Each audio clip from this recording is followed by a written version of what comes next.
जिंदगी सितम ढाई चली गई, पानी की तरह बहाई चली गई। रोकना चाहते थे कुछ समय उसे और हम, पर वो अपनी रफ्तार बढ़ाई चली गई। हेलो एवरीवन, मैं निशांत कुमार एक बार फिर से आपका अपने चैनल ड्रीम परीक्षा में स्वागत करता हूं। आइए आज हम देखते हैं पार्ट 3 परसेंटेज। अगर आप जो भी चैनल पर नया है, अगर जो इससे पहले वाली वीडियो नहीं देख पाया है तो डिस्क्रिप्शन में लिंक है, आप वहां से जाके पुरानी वीडियो देख सकते हैं। आइए परसेंटेज पार्ट टाइप फर्स्ट का क्वेश्चन नंबर 11। हम कह रहे हैं यदि ए की आय का 10%, बी की आय का 15% तथा सी की आय का 20% बराबर हैं, यदि उनकी कुल आय 7,800 रुपये है तो बताइए बी की आय क्या होगी।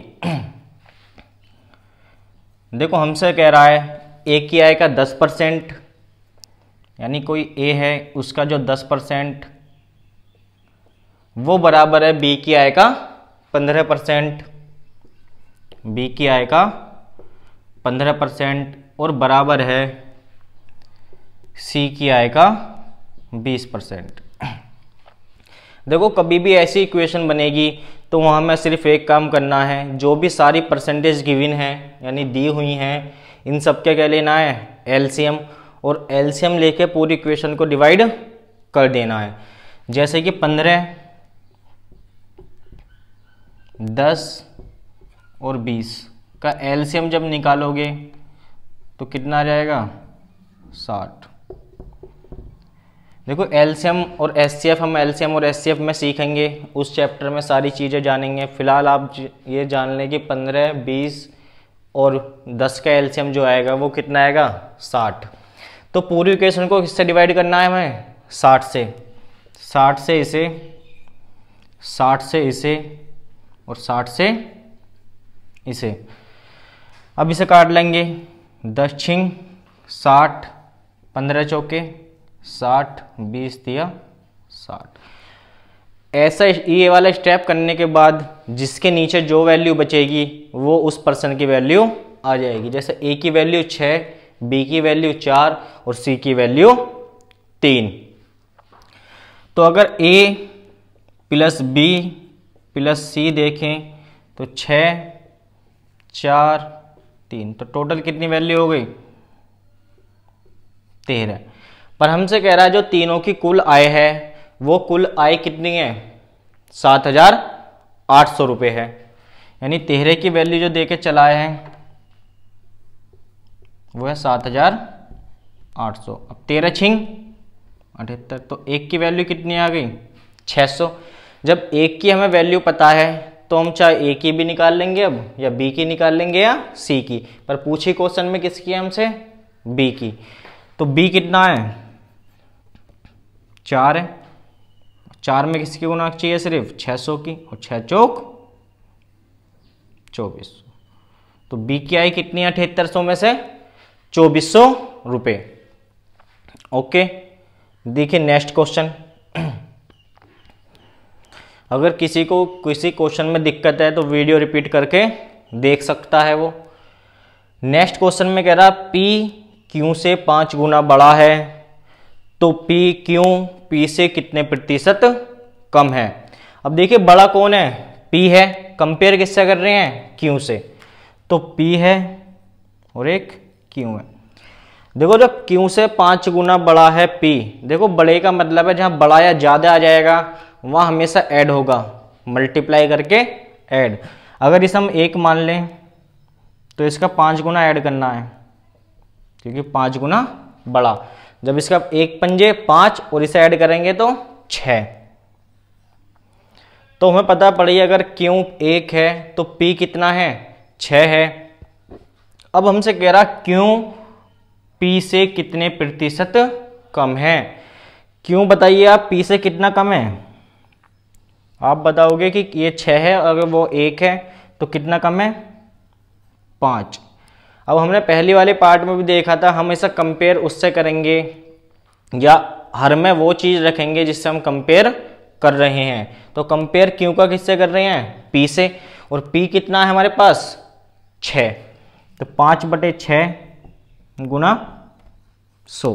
जब इसे सोल्व करेंगे हम तो 500/6 काट लो 6 से, 6 अट्ठे 48, कितने बचे 2, तो 6 तिया 18, बचे कितने 2/6 यानी 2 1 कम 2, 2 तिया 6, यानी जो हमारा आंसर आ गया वो आ गया 83 से ही 1/3% कम। ओके, करिए नोट डाउन।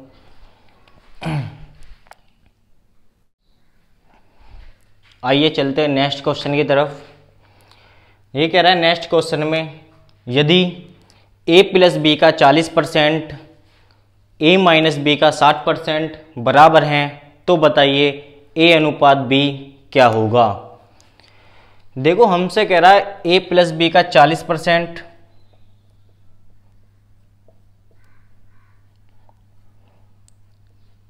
किसके बराबर बता के चल रहा है, a माइनस बी के 60%। अब हमें क्या काम करना है, सिर्फ 40 के एक बार इसमें मल्टीप्लाई करेंगे, 40 के एक बार इसमें, क्योंकि 40 जो है ब्रैकेट के बाहर है।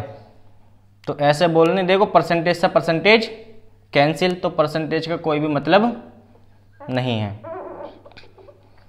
तो 40 से 40b बराबर है 16a माइनस 16b। अब हम बचपन में जब पढ़ते थे मैडम ने सिखाया था, अगर कोई टर्म x और y में है तो x वाली टर्म एक तरफ ले जाइए और y वाली टर्म एक तरफ, यानी x अब हमें क्या काम करना है, x एक तरफ ले जाना है और y एक तरफ ले जाना है। तो यानी हमारे पास x y की जगह क्या है, a और b, तो a वाले एक तरफ ले जाओ 60a माइनस 40a, ये माइनस हो जाएगा उधर जाके और ये इधर आके प्लस हो जाएगा 60b प्लस 40b। तो हमने देखा 60 में से 40 गए 20,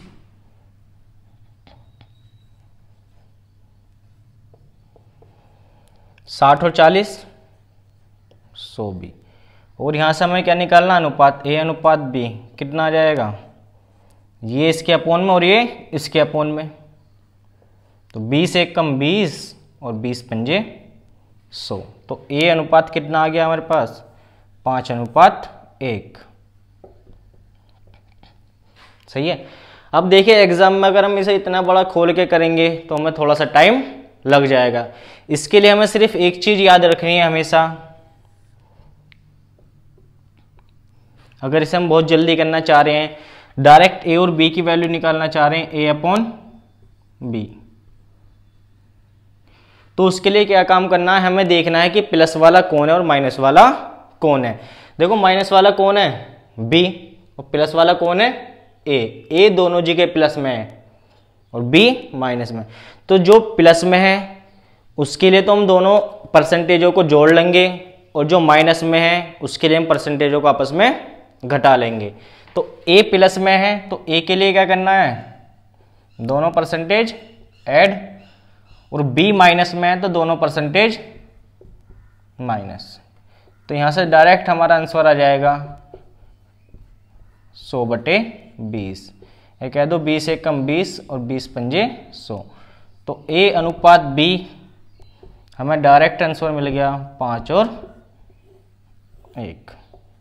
हमें कोई भी कैलकुलेशन ज़्यादा करने की ज़रूरत नहीं है, क्योंकि हमें सीखना क्या है, शॉर्ट मेथड, और जो हमारा टाइम एग्जाम में बचा सके। समझ में आ गई। तो ये वाला मेथड हम नीचे वाले पे भी अप्लाई करेंगे। जैसे कह रहा है a प्लस बी का 20% और b का 50% क्या है, बराबर है, तो बताइए 2a माइनस b और 2a प्लस बी का मान क्या होगा। देखिए अब हमसे कह रहा है a प्लस बी का 20%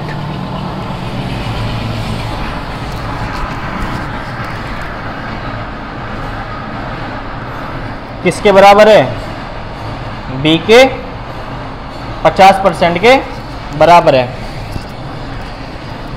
तो हम क्या काम करेंगे, b से प्लस 20b बराबर है 50b।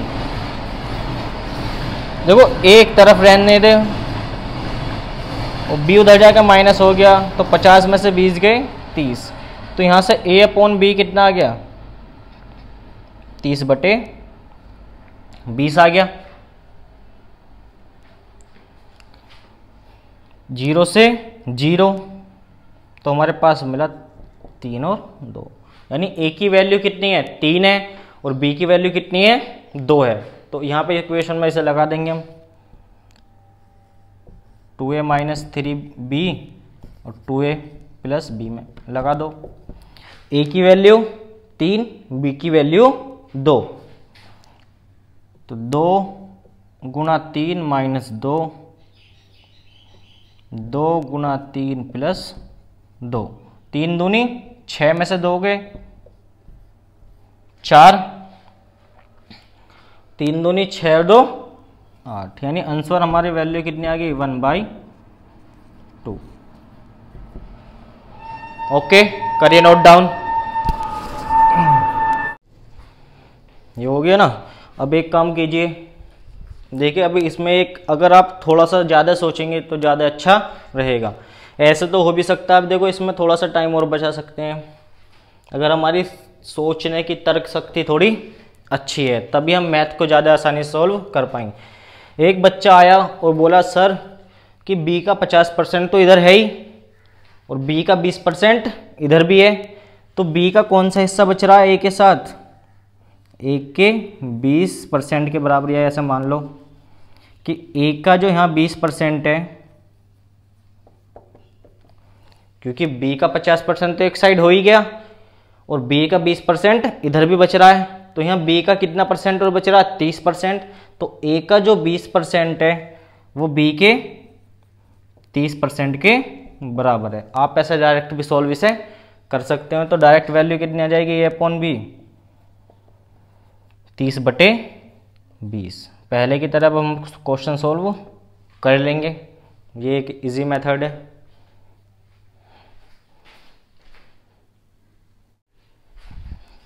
देखिए टाइप फर्स्ट हमारा कंप्लीट हो चुका है, अब हमारा टाइप सेकंड स्टार्ट होगा। टाइप सेकंड है हमारा फेल तथा पास पर आधारित। देखो फेल और पास आप सभी जानते हैं, जब कोई परीक्षा होगी उसमें कुछ विद्यार्थी या तो फेल हो जाएंगे और कुछ विद्यार्थी उसमें पास हो जाएंगे। पास होने के लिए भी कुछ हम अंक जरूरी हैं और फेल होने के लिए भी कुछ अंक जरूरी हैं। यानी एक कोई हमारा एक ग्राफ बना रखा है, इससे नीचे नंबर लाओगे तो फेल, अगर उससे ऊपर लाओगे तो पास। जैसा कि पहला कह रहा है सवाल, क्वेश्चन पढ़ेंगे हम, एक परीक्षा में उत्तीर्ण का मतलब क्या है, पास होना। उत्तीर्ण होने के लिए 35% अंक लाने होते हैं। एक विद्यार्थी 40 अंक प्राप्त करता है और वह 30 अंकों से अनुत्तीर्ण हो जाता है। तो बताइए परीक्षा में अधिकतम अंक कितने हैं। देखो हम कह रहे हैं एक परीक्षा में उत्तीर्ण होने के लिए कितने जरूरी हैं, पास के लिए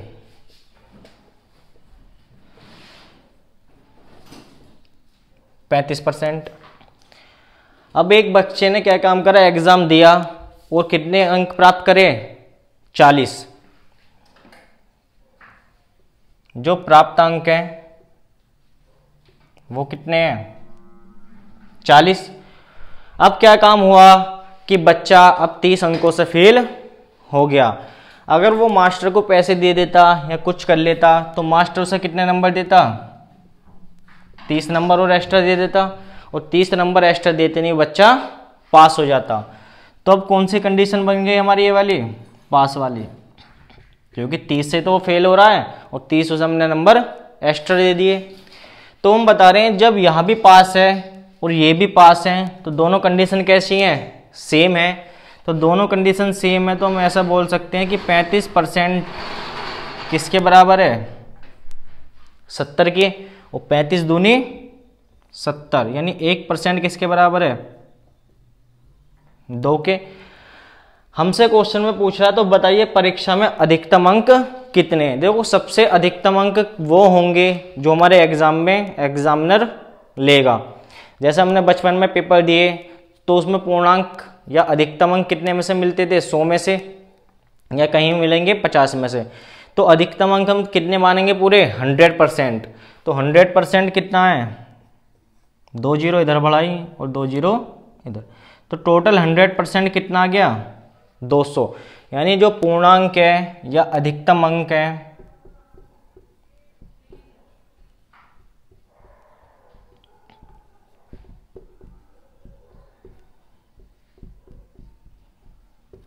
पूर्णांक, वो कितने आ गए, 200।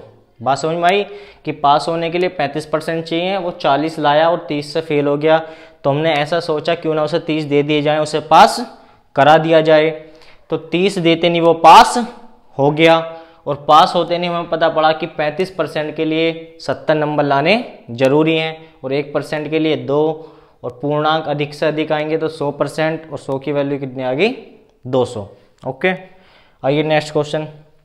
ये कह रहा है एक विद्यार्थी 30% अंक प्राप्त करके 5 अंकों से फेल हो जाता है, जबकि दूसरा छात्र 40% अंक प्राप्त करके पास होने वाले अंकों से 10 अंक अधिक प्राप्त करता है। तो बताइए पास होने के लिए न्यूनतम अंक कितने हैं। देखो एक विद्यार्थी कितने % नंबर लाया, 30%, और फेल कितने से हो रहा है, 5 से। तो क्यों ना हम इसे 5 नंबर दे के पास करा लें,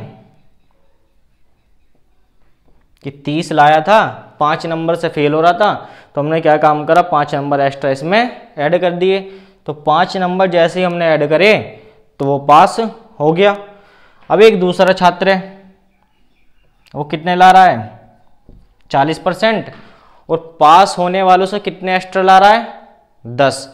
अगर हम कहें ये 40% में से मैं 10 इससे छीन लूं, क्योंकि इसके पास तो 10 एक्स्ट्रा है पास होने वाले से, अगर इससे 10 छीन लें तो छीनने के बाद भी इसमें कोई फर्क नहीं पड़ेगा। अब भी कौन सी कंडीशन में है, ये पास वाली कंडीशन में है, सही है।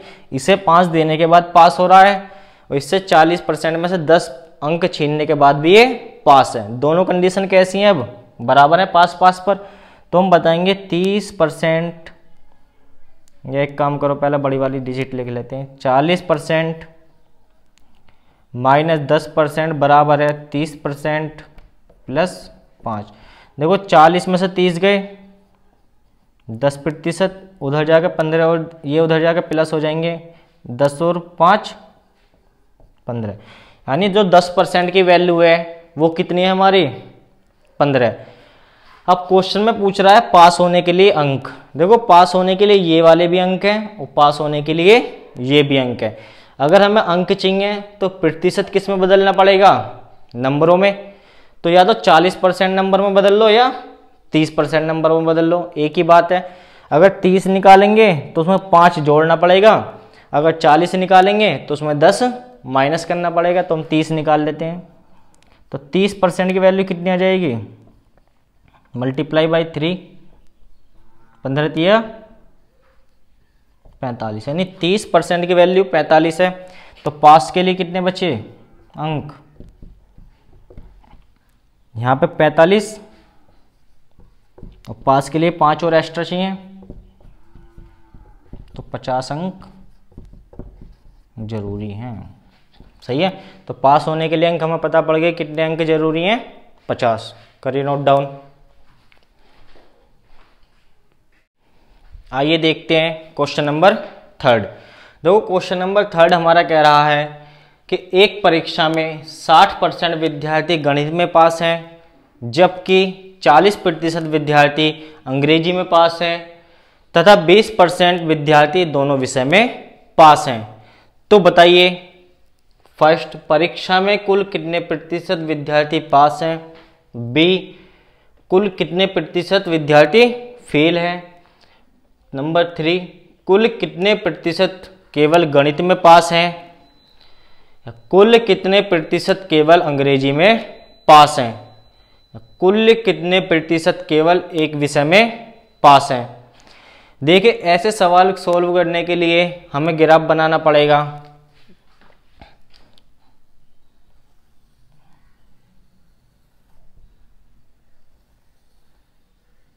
इस प्रकार से, क्योंकि दो सब्जेक्ट हैं, एक तो मैथ और एक इंग्लिश। बीच में हमने दोनों में कॉमन इसलिए बनाया कि कुछ बच्चे ऐसे हैं जो मैथ और इंग्लिश दोनों में हैं। तो इस वाले ग्राफ में आप देख रहे हो मैथ वाला गोला भी आ रहा है और इंग्लिश वाला गोला भी आ रहा है। तो हम बता रहे हैं मैथ में कितने हैं पहले 60%। अब देखो एक चीज़ और जान लीजिए, अगर आप ग्राफ बना रहे हो या तो ग्राफ फेल का ही बनाना है या ग्राफ पूरा पास का ही बनाना है। तो हमने ग्राफ किसका बनाया है, पास वाला। इंग्लिश में कितने पास हैं 40, और दोनों में कितने पास हैं 20। सही है, जैसे जैसा क्वेश्चन में कह रहा है हमने वैसे वैसे इसमें लिख दिया। अब पहला क्वेश्चन कह रहा है परीक्षा में कुल कितने प्रतिशत विद्यार्थी पास हैं। देखो जब परीक्षा हुई तो मैथ वालों ने भी दी और इंग्लिश वालों ने भी दी, तो पास कितने हुए 60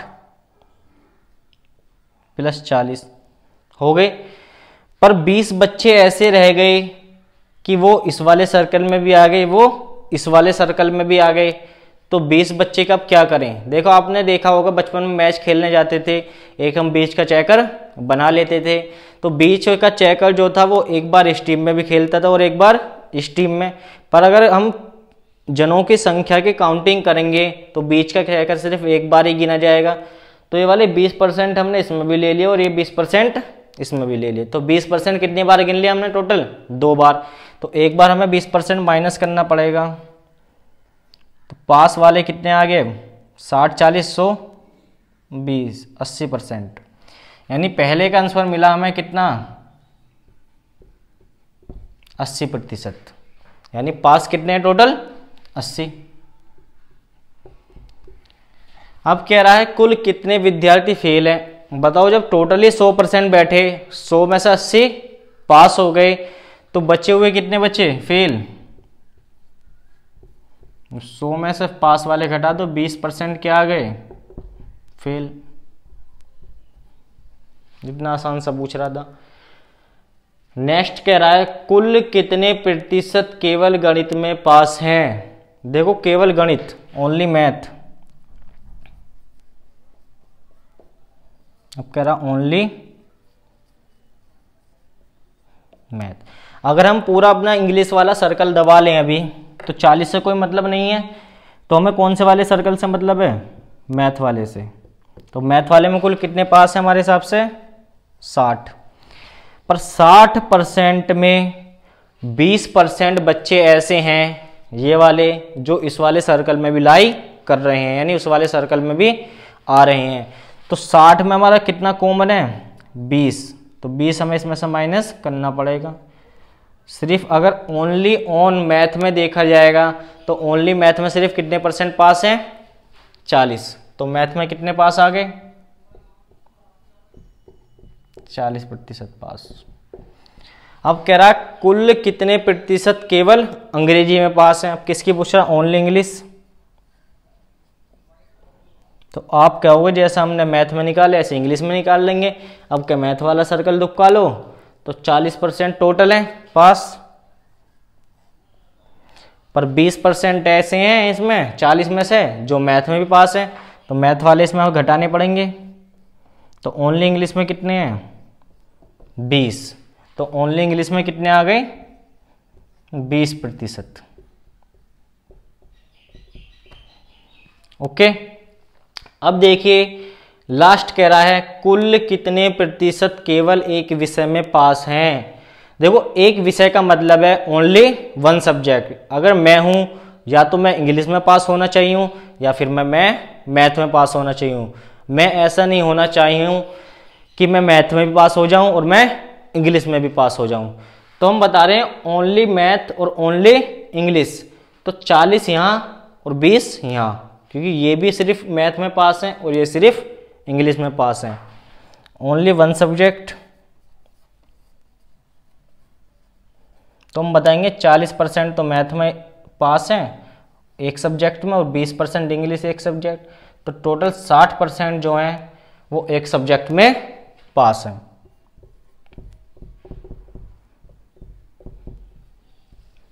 बात आगे समझ में उतारिए। आइए देखते हैं नेक्स्ट क्वेश्चन। नेक्स्ट क्वेश्चन कह रहा है एक परीक्षा में 42% विद्यार्थी जीव विज्ञान यानी बायोलॉजी तथा 35% वनस्पति यानी जूलॉजी में पास हैं तथा 15% विद्यार्थी दोनों विषय में पास हैं। तो इस परीक्षा में यदि इस परीक्षा में कुल 2,500 विद्यार्थी सम्मिलित हुए हों तो बताइए कितने विद्यार्थी केवल एक विषय में पास हुए। देखो अभी हमने पहले सीखा था केवल एक विषय। केवल एक विषय का मतलब है ओनली ऑन वन सब्जेक्ट, या तो वो इंग्लिश में हो या वो मैथ में हो। आई बात समझ में। अब पहले ग्राफ बना लेते हैं।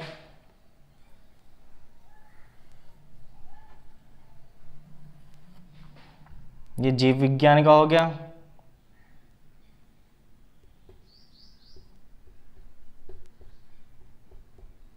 और ये वनस्पति।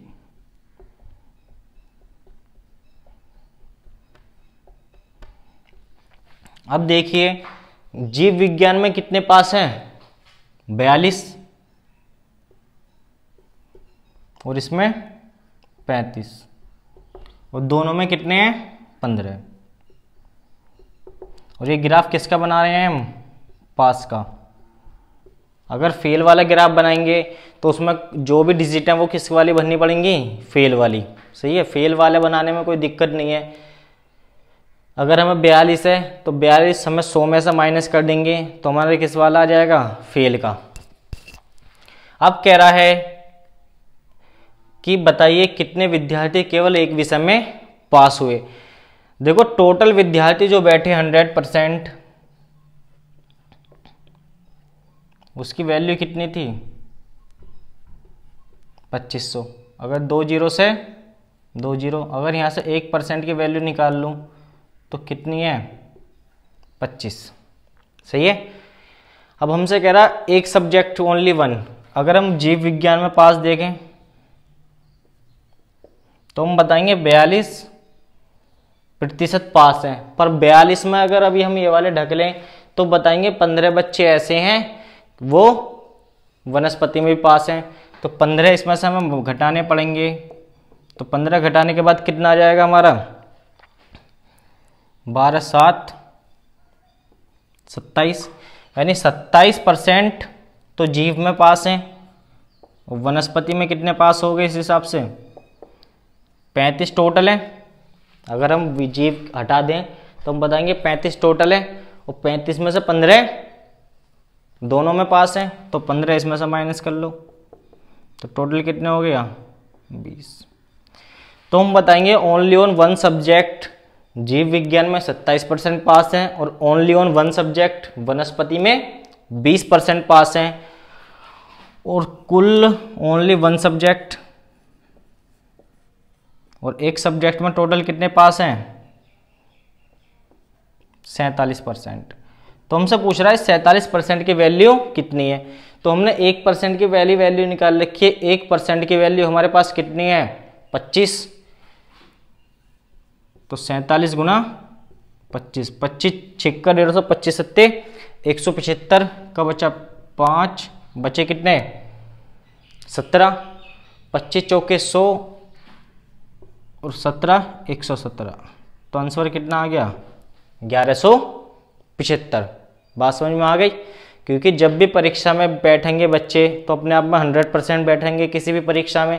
तो 100% की वैल्यू कितनी दे के चला है हमें 2500, तो 1% की वैल्यू 25।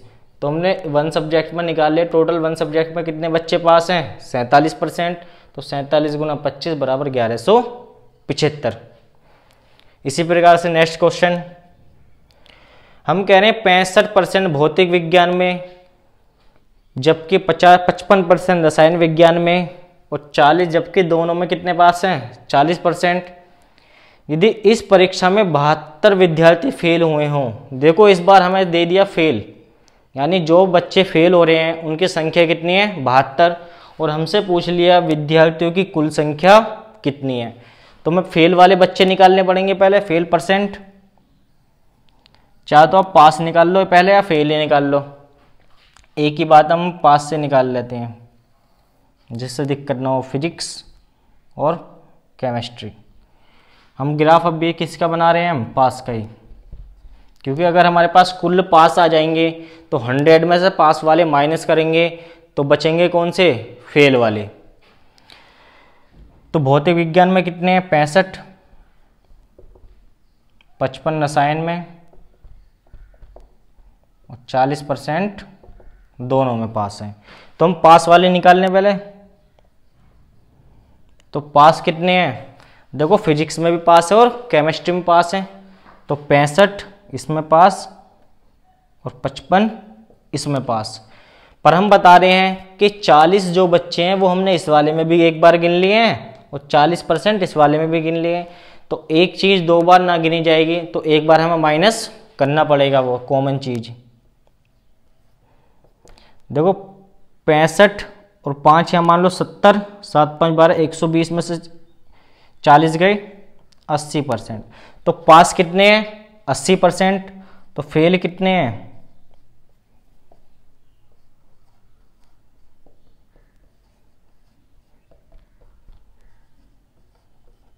तो फेल बच्चे कितने आ गए, 20%।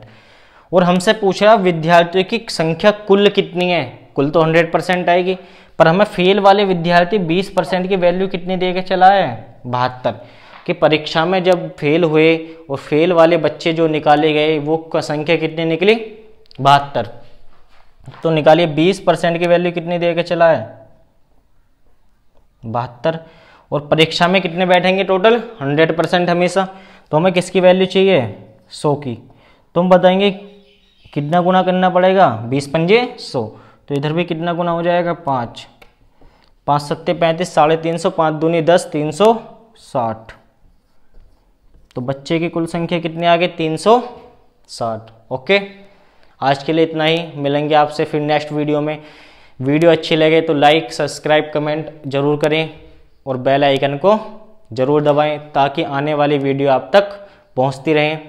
अगर आप पीछे वाली वीडियो, इससे पहले वाली वीडियो देखना चाहते हैं तो डिस्क्रिप्शन में लिंक दिया हुआ है, आप वहां से जाकर भी पहले वाली वीडियो देख सकते हैं ताकि आपका कोई कॉन्सेप्ट ना छूटे। Okay bye, take care.